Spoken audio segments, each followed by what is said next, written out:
Que el Señor Jesús esté con y ustedes. con tu espíritu. Evangelio de nuestro Señor Jesucristo según San Mateo. Gloria a ti, Señor. Dijo Jesús a sus discípulos: les aseguro que si la justicia de ustedes no es superior a la de los escribas y fariseos, no entrarán en el reino de los cielos.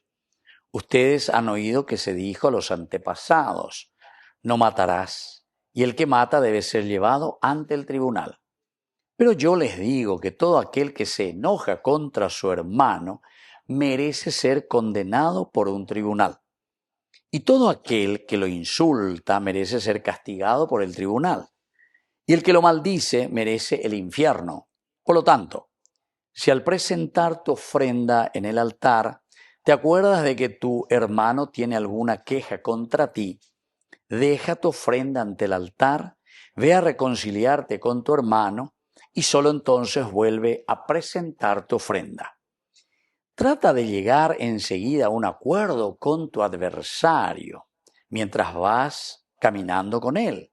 No sea que el adversario te entregue al juez y el juez al guardia y te pongan preso. Te aseguro que no saldrás de allí hasta que hayas pagado el último centavo.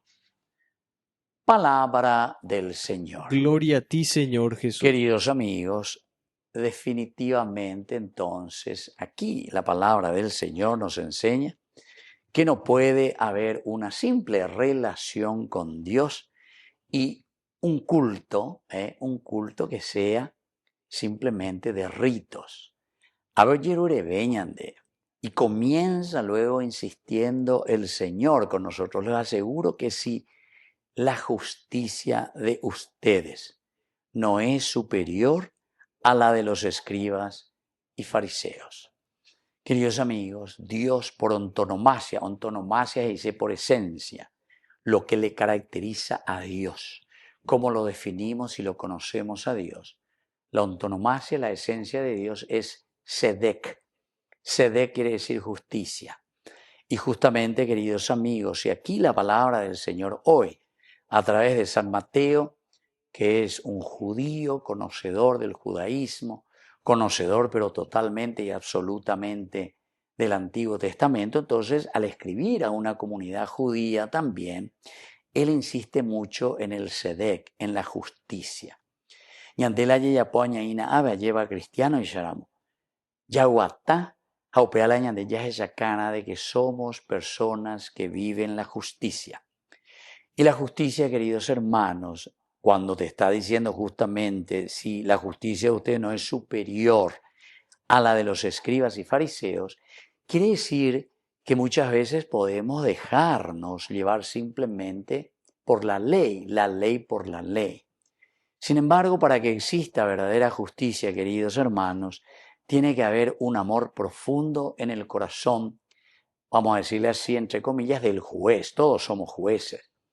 No me estoy refiriendo simplemente a los que están en el Palacio de Justicia, que supuestamente, porque es lo que menos vemos, que hagan justicia, ¿verdad?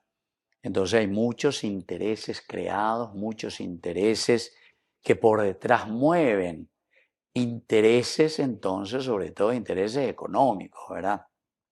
Incluso cosas que a simple vista se ven que son injusticias ante los hombres incluso. Ante los hombres. Imagínense entonces lo que significa la justicia de Dios. Va mucho más allá. ¿Y qué significa entonces esa justicia de Dios, el Sedek de Dios? Primero, es el amor y la preocupación porque todo vaya de acuerdo al proyecto de salvación del Señor. Es decir, que la persona, que nosotros, cada uno de nosotros podamos realizarnos. Vaya picoñandela, ya atan, vaya picoñandela ñaime ponata, como dicen tanto, vamos a estar mejor, etc. Vaya la ñaime ponata. Solamente cuando se respeta la dignidad del hombre. La gloria de Dios es el hombre viviente. Tantas veces he repetido porque a mí me encanta y hace una síntesis San Ireneo de Lyon con esta frase suya: la gloria de Dios, eso es lo que Dios quiere. Esa es la verdadera justicia que nosotros tenemos que iluminar. Esa es la verdadera justicia que nosotros tenemos que dar. Y por eso el Señor nos insiste y dice que si nuestra justicia no es superior a aquellas simplemente que se rigen por una ley por la ley, entonces ustedes no están viviendo la verdadera vida cristiana. En la medida que el amor busca la realización del hombre, de la sociedad, entonces, queridos hermanos, podemos decir que estamos en buen camino como cristianos. Que así sea. Que así sea.